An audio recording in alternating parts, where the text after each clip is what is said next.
kinakainan ko. Nagkapalagayan kami ng loob at hindi nagtagal ay nagkaroon ng bawal na relasyon. Maganda kasi siya, dalaga, talagang sexy ang kanyang pangakatawan. Kaya naman ang sabihin pwede ulitin yan pag ako ay hindi ko na yon pinalampas sa aming relasyon ay inaatake ako ng aking konsensya. Naisip ko noon na dapat ay hindi ko niloloko ang asawa kong si Loisa kasi wala siyang ibang ginagawa noon kundi ang asikasuhin at mahalin lamang ako. Kaya isang desisyon ang ginawa ko sa maling relasyon namin ni Mirna.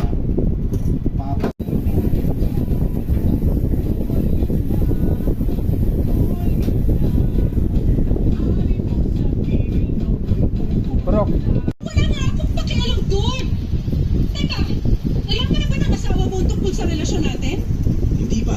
Oh, yun naman pala eh. Bakit nakikipaghiwalay ka na sa akin? Kasi nga, hindi na kaya na konsensya ko itong ginagawa natin. Ayoko nang lukuhin ng asawa ko. Pero gusto mo pa rin naman ako, di ba?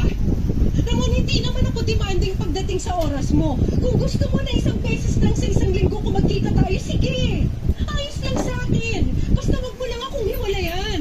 Ayoko na nga kasi ng ginagawa natin, Mirna. Ayoko nang lukuhin ng asawa ko. Ayoko siyang masaktan pag nalaman niyang tungkol sa ating dalawa. So ayos lang sa'yo na ako na lang ang masaktan? Hindi naman sa ganun. Pero gusto ko lang na iwasan na nating lumaki pa tong gulo na ginagawa natin, Mirna. Sorry talaga kung masyado ko nasasaktan ngayon. Pero hanggang dito na lang talaga tayo. Ramon! Huh? Wala! Sino ba yung kumakatok sa pinto ng bahay ko at hinahanap ka, Ramon? Naku, yari! Boses ni Loisa yun! Boses ng asawa mo? Akala ko ba hindi niya pa alam ang tungkol sa relasyon natin? Hindi ko alam kung paano niya nalaman. Ito na nga po yung sinasabi ko eh. Paano na to? Sigurado ako na... Uy, Mirna! Saan ka pupunta? Huwag bubuksan yung pinto! Ano ka ba? Ano bang problema mo? At nagwawala ka rito sa labas ng bahay ko? Nasaan ang asawa ko? Ilabas mo siya! Alam kong nandyan si Ramon! Ramon! Halika nga rito! Sinusundo ka na ng asawa mo! Loisa, ano ginagawa mo dito? Mga walang hiya kayo! Lalo ka na, Ramon! Tama ka si Maring Irma sa sinabi niya sa akin na may kinalolokohan kang malanding babae sa bahay na to! Hoy! Huwag mo ako matawag-tawag na malanding dito mismo sa tapat ng pamamahay ko, ha? Loisa, ano ba? Kasi pumapatol ka sa lalaking may asawa at mga anak na! Aba! Wala ka sa loob mo na sampalin ako, ha? Dito pa talaga sa teritoryo ko? Ha? Mirna, tama na! Babae ka! Isa ka ba, Ramon? Napakawalang hiya mo! Sobrang sama na ugali mo! Paano mo ako nagawang lokohin? Loisa, sandali lang. Hayaan mo muna ako magpaliwanag. Huwag mo ako hawakan! Nakakadiri ka! Nakakadiri kayong dalawa! Magsama kayo ng kabit mo! Loisa, sandali! Huwag kang umalis! Loisa, mag-usap muna tayo! Loisa! Huwag mo nang habulin yung losyang mong asawa, Ramon! Kung gusto niya makipaghiwalay sa'yo, hayaan mo siya! Pwede ba tumahimik ka na, Mirna? Hindi ko hayaan na maghiwalay kami ni Loisa. Nagsisisi talaga ako na nagkaroon tayo ng relasyon. Papadudod, hindi ka agad binitawan ni Mirna ang braso ko at pinilit pa niya akong huwag umalis para siyang piliin ko. Pero bago man kami mahuli ni Loisa ay buo na talaga ang desisyon ko na tapusin ang lahat sa aming dalawa ni Mirna, Papadudod. Kaya naman pilit kong inalis ang kamay niya sa braso ko at iniwasan siya. Kahit na anong pagmamakaawa niya sa akin ay hindi ko na siya pinakinggan pa. Humingi pa rin ako ng tawad pero sinabi ko na kailangan niyang tanggapin ang pagtatapos ng relasyon naming dalawa. Iniwan ko siyang nakaluhod at umiiyak ng dahil sa akin. At sa pag-alis ko sa bahay ni Mirna para habulin si Loisa, ay nakasalubong ko pa ang kumare namin na si Irma, Papadudod. Ninang siya ng panganay naming anak ni Loisa at masama rin ang tingin sa akin. Sinabi niya pa noon na mabuti na lang daw talaga at kakilala niya may-ari ng tinutuluyang bahay ni Mirna. Kaya nalaman niya ang tungkol sa aming dalawa ng kabit ko. Sinabihan pa niya ako ng iba pang mga masasakit na salita na hindi ko na pinansin pa at nagpatuloy ako sa paghabol sa asawa ko, Papa Dudu. Ang mga kwento ng pag-ibig, kwento ng buhay, at kwento ng pag-asa. Nasa Spotify na, Barangay Love Stories. Pakinggan kahit kailan, kahit saan. Barangay Love Stories sa Spotify. Kinig na, kabarangay!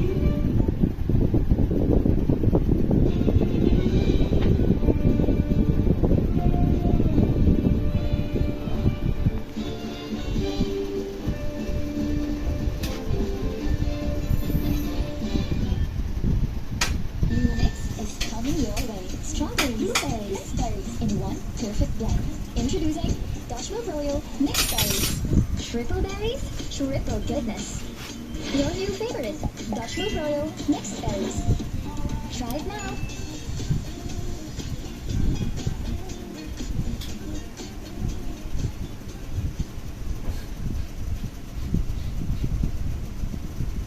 Papa Dudut, sobrang laki talaga ng pagsisisi ko noon sa nagawa kong kasalanan sa asawa kong si Loisa. Lahat ng sarap na naranasan ko sa piling ni Myrna ay bigla na lamang naglaho. Hindi ko maisip kung bakit ba nagawa ko ang bagay na yon sa kanya, kahit pa sabihin si Myrna ang lumapit sa akin. Dapat kasi nilayawan ko pa rin siya. Hindi ako dapat nagpadala sa tukso at habang nagdadrive ako pauwi sa bahay kung saan ay sigurado ko na dumiretso si Loisa ay hindi ko na nakikita ng sarili ko na mahal pa ang Papa Dudu. Naalala ko kung gaano kabuting asawa sa akin si Loisa mula na mahikasal kami. Pumayag siya na maging full-time housewife kahit nagtatrabaho pa siya noon sa isang pabrika. Initawan niya yon para lamang sa akin. Kahit kailan ay hindi siya nagkulang sa pag-asikaso sa akin o sa amin ang mga anak namin. Tapos, ganito lamang ang igaganti ko sa kanya. Halos mapabayaan na nga niyang sarili niya kasi palaging kami ang inuuna niya. Tapos susuglian ko pa siya ng pagtataksil, Papa Dudu.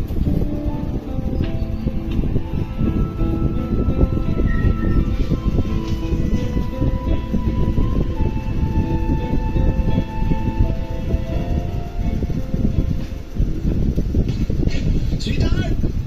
Sweetheart, nasa ka? Sweetheart, ano ginagawa mo? Bitiwan mo nga ako! Bakit kasi nag-iimpake ka? Aalis na kami ng mga bata sa bahay na to! Iniiwan ka na namin, Ramon! Sweetheart, please naman. Huwag mo namang gawin to. Usapan muna natin to. Wala na tayong dapat mag-usapan! Meron pa! Ano? Yung tungkol sa pambababae mo? Yung pagsisinungaling mo sa akin tuwing uuwi ka na madaling araw dito sa bahay? Yung mas lalong lumitang binibigay mong pera sa akin kasi ginagastos mo sa makatay babae na yon? Sweetheart, sorry. Ramon! Araw-araw kong hinihintay ang pag-uwi mo! Nagpapakapuyat ako sa pag-aasikaso sa mga anak natin, pati na rin sa'yo! Hindi ko sinusumbat ang mga ginagawa ko dahil responsibilidad ko yun bilang asawa mo! Pero sana naman, pinahalagaan mo kahit konti yung mga yun! Alam ko nagkamali ako. Sabihin mo nga sa akin, saan mo ako nagkulang? Anong pagkakamali ang nagawa ko sa'yo para saktan mo ako ng ganito? Wala, Loisa. Naging mabuti kang asawa sa akin. Kahit kailan wala ka naging pagkukulang. Ako may kasalanan ng lahat. Ako nagkulang. Lima, no? Pero bakit ka? Bakit kailangan mo pa mambabae? Bakit kailangan mo pa? Ba't yung isang hindi nakapatong dito? Natukso lang ako pero hindi ko Ha? pinasaktan ka. Isa. Maniwala ka sa akin, Loisa. Ah. Nakipagkalakta ako kanina kay Mirna. Dahil nahuli ko na kayong dalawa. Nung sinabi sa akin ni Irma yung tungkol sa babae mo, hindi agad ako naniwala. Sinabi niya na siya mismo ang nakakita na pumapasok ka sa bahay kung malanding yon. Pero kinontra ko lang siya. Kasi alam ko na hindi mo ako magagawang lokohin. Sigurado ako na hindi mo sisirain ang tiwala ko sa'yo, pero nagkamali ako. Nagkamali ako sa pag Loisa, please. Patawarin mo na ako. Nagsisisi na talaga ako. Ayoko mawala ka sa akin. Kayo na mga anak natin. Eh di sana inisip mo yan bago ka ng babae. Bago ka gumawa ng kalokohan na pwedeng makasira sa pamilya natin. Sulat talaga ako. Pero hindi ko na uulitin yun. Hindi mo na talaga mauulit dahil hindi na ako makikipag-ayos sa'yo. Aalis na kami ng mga anak ko sa bahay na to at kahit kailan. Hindi mo na kami makikita. Loisa, parang awa mo na. Huwag mo ako iwan. Hindi mo mo ako. Hindi ako mabubuhay na hindi kayo kasama ng mga bata. 50? Kasi ang pag-iimpake Ha? mo. 50? Ayusin na natin to. 75. Ah, 75 na yun? Bagal. Bagal ang bilang ko ah. Kahit kailan. Hindi na kita mapapatawad. 50 lang bilang ko. sa ginawa mo. Tayo. Parang awa mo na. Patawarin mo na ako, Loisa.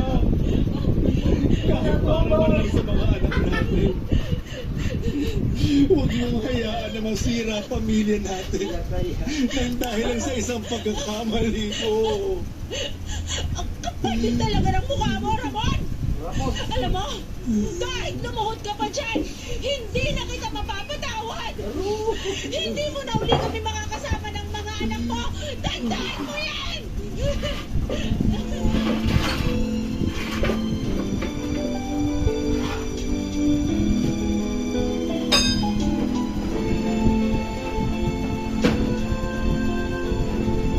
Papadudot, hindi ako huminto sa pagmamakaawa kay Loisa na patawarin ako. Noong ko naisip na hindi ko kakayaning mabuhay ng mag-isa, na hindi siya kasama lalo na ang mga anak namin. Ayoko pong magkahiwalay kami at masira ang pamilya namin, Papadudot. Oo, kasalanan ko talaga kung bakit kami nagkagulo noon at dapat ay pinag-isipan ko munang mabuti ang lahat bago ko gumawa ng kalokohan. Dapat pinag-isipan ko munang mabuti ang lahat bago ko gumawa ng kalokohan, Papadudot, pero nangyari na at nakagawa pa rin ako ng kasalanan. Nasaktan ko na si Loisa na labis kong pinagsisihan. Kaya hindi talaga ako papayag na basta na lamang kami magkahiwalay. Mabuti na lamang, Papadudot, at umuwi na rin ang mga anak namin mula sa eskwelahan at nakita nila ang pagtatalo namin ni Loisa, pati na ang pag-iimpake ng mga gamit ng asawa ko. Umiyak ang dalawang bata at nakiusap din kay Loisa na huwag na silang umalis. Lalo pa ako nagmakaawa sa asawa ko at paulit-ulit na humingi ng tawa. Ano may laro niya? 15? Labis ko talagang pinagsisisihan ang nagawa kong kasalanan. At kahit kailan ay hindi ko na yun uulitin pa. Sa awa naman ng Diyos, Papadudot, ay nagawa ko rin kumbinsihin si Loisa na patawarin ako. Sinabi niya na bibigyan niya ako ng isa pang pagkakataon para sa mga anak namin. Pero hindi ibig sabihin ay kakalimutan na niya raw ang ginawa kong kasalanan. Nangako naman ako sa kanya na magbabago na at kailangan ay hindi na yun uulitin pa. Nangako rin ako sa sarili ko na gagawin ko ang lahat para makabawi sa asawa at mga anak ko, Papadudot.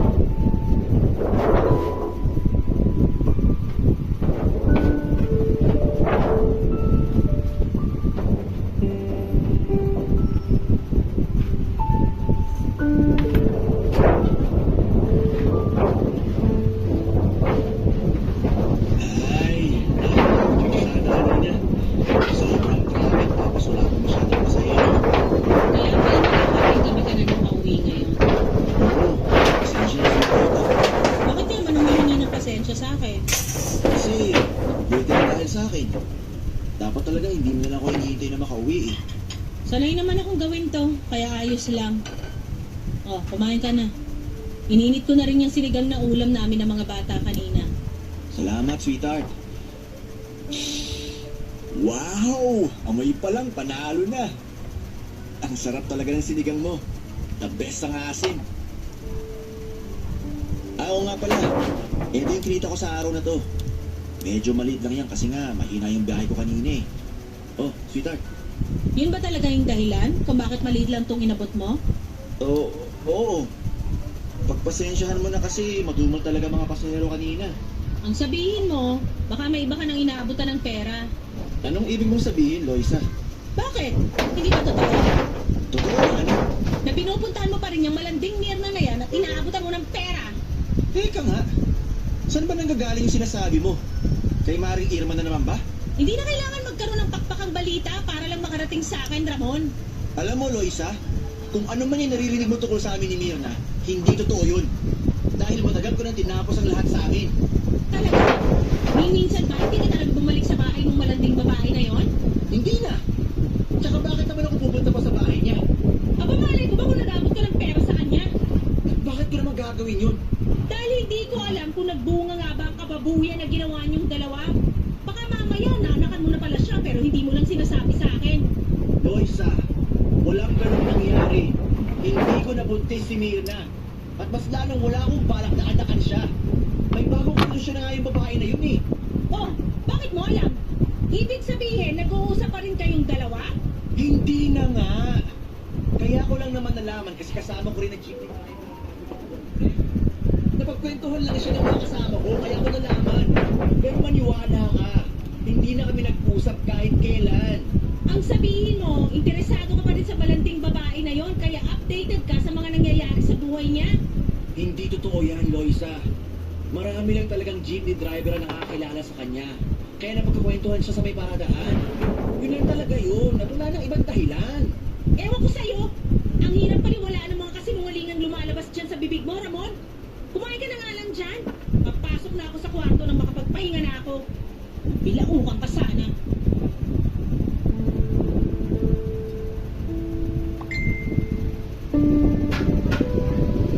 Papadudot kahit pinatawad ako ni Loisa at nagsama muli kami sa bahay ay hindi rin kaagad naging maayos ang lahat sa amin. Hindi rin kasi kami bumalik sa dating tahimik at masayang pamilya. Para bang bigla na lang naglaho ang mabait, malambing at mapagmahal kong asawa. Alam ko naman na kasalanan ko talaga yon, kaya nangako ako na gagawin ko ang lahat para bumalik kami sa dating masayang pagsasama. Pero mahirap pala talagang gawin yon, lalo na kung tiwala na nasira sa isang relasyon. Ganon pa man, papadudot ay hindi rin po ako sumuko sa pagsuyo sa kanya kahit napatawad na niya ako. Palagi pa rin akong malambing at pasensyoso sa asawa ko.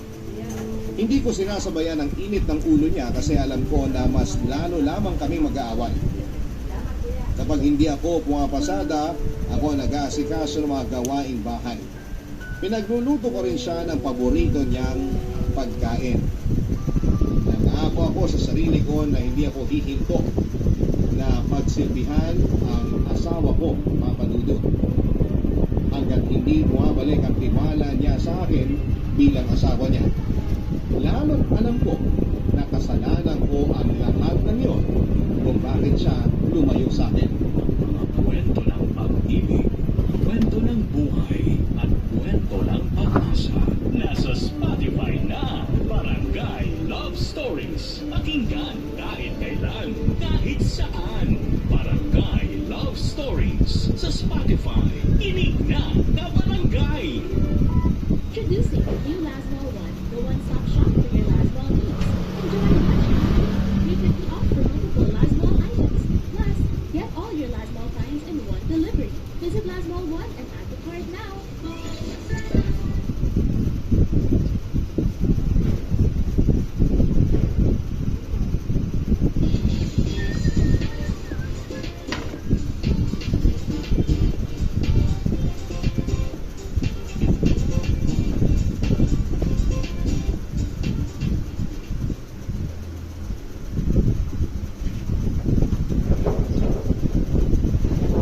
Papadudot, isang taon na ang nakalipas noon mula nang patawaran ako ni Loisa. Pero parang mas lalo lamang lumala ang hindi niya magandang pagtrato sa relasyon naming dalawa. Mabilis siyang magalit o uminit ang ulo sa tuwing magkausap kaming dalawa. Malamig na rin siya pagdating sa pakikipag-romansahan sa kama. Lalaki ako na may pangangailangan sa katawan. Pero syempre hindi ko siya pinipilit kapag gusto ko na may mangyari sa aming dalawa tapos ay ayaw naman niya. Kasi alam ko na mauuwi lamang ang lahat sa malaking pagtatalo. Mas hinabaan ko pa ang pasensya ko, papadudot. Ayun nga lang, mas lumala ang pagiging mainitin ng ulo niya, lalo na ang pagiging selosa at tamang hinala niya. Palagi niyang sinasabi na sigurado siya na may ginagawa na naman akong kalokohan o kaya ay may ibang babae na naman daw ako. Pinagbibintangan niya rin ako na naanakan ko raw si Mirna at nagsusustento ako ng pera dito. Ang hirap talaga ng ganong sitwasyon. Yung ginagawa ko na nga ang lahat para magkaayos kami pero ang palaging nasa isip ni Mrs. ay may ginagawa na naman akong kalokohan para masira ang tiwala niya, Papa Dudu.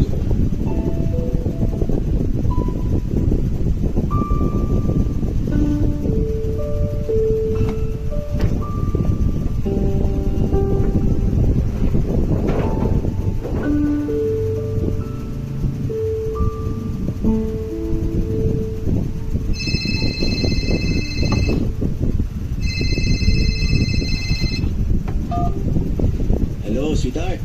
Mabuti naman sinagot mo lang ang tawag Ah. ko. Pasensya na, sweetheart. Ang hina kasi ng signal dito sa resort eh.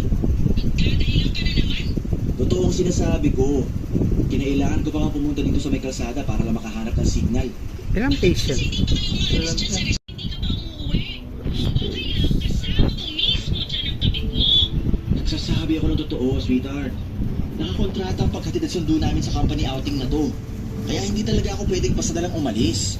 Pero nangako ka nga na hindi ka na magpapaabot ng gabing-gabi sa labas ng bahay natin. Pasado 6:00 pa lang.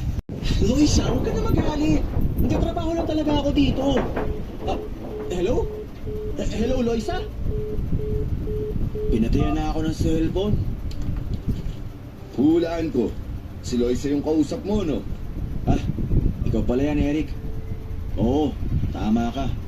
Si Loisa nga kausap ko. Sabi na nga ba eh. Kapag ganyan na problemado ang mukha mo, si Loisa lang ang dahilan. Ano bang nangyari? Nagagalit siya kasi hindi ko kagad nasagot ang tawag niya. Sinabi ko naman na mahina ang signal dito, pero ayaw niya maniwala.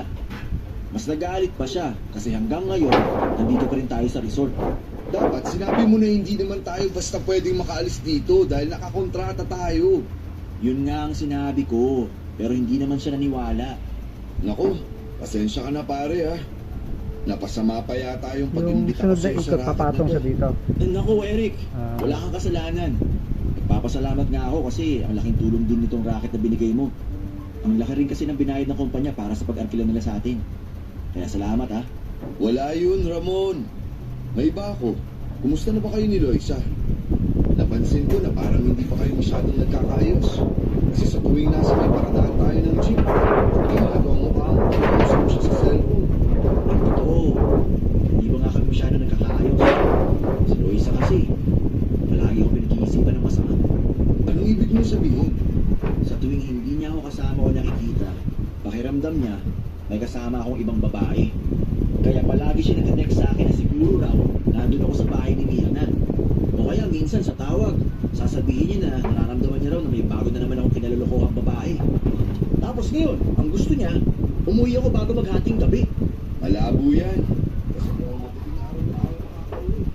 Yun nga ang sinabi ko sa kanya. Nag-extend nga kasi dito sa resort yung mga empleyado ng kumpanyang umarkila sa atin. Pero itong asawa ko, ang akala niya may kasama akong ibang babae dito. Ay, ang hirap ng gantong sitwasyon, Eric.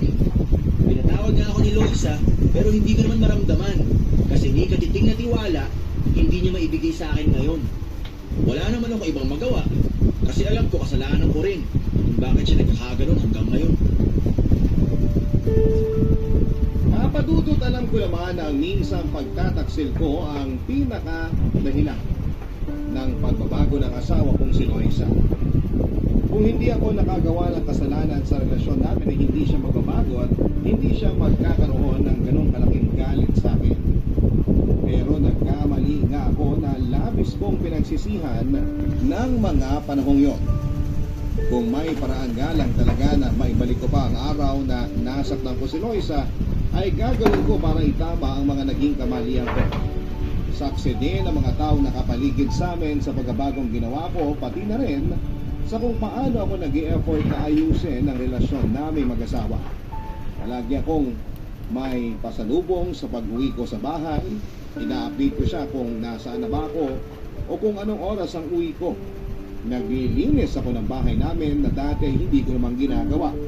At kung ano-ano pang bagay para lamang maipakita ko kay Loisa na pinagsisisihan ko na ang mga nagawa mong kasalanan sa kanya at sa pamilya namin, Papa Dudu.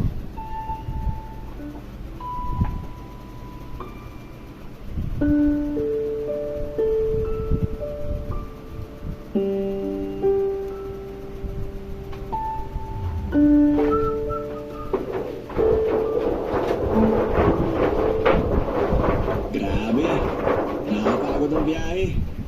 Anong oras na ba? 4:00 na pala ng madaling araw. Siguradong tulog na si Loisa.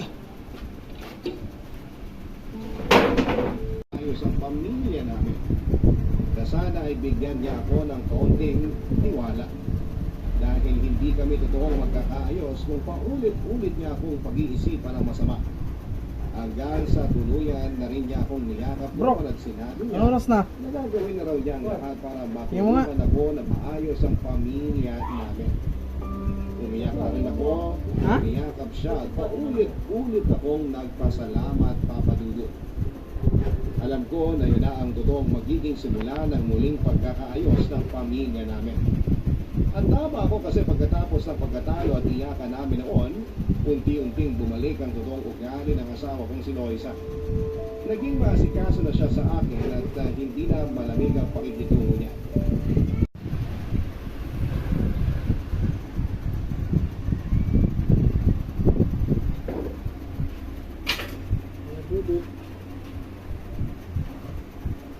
Barangay Love Stories.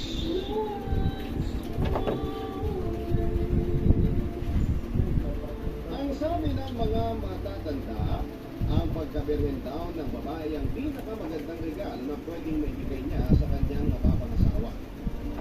Huwag raw itong ibibigay ng basta-basta dahil tanda raw ito ng pagpapahalaga sa sarili. Ikaw, kapuso, sinusunod mo ba ang sinasabi ng matatanda?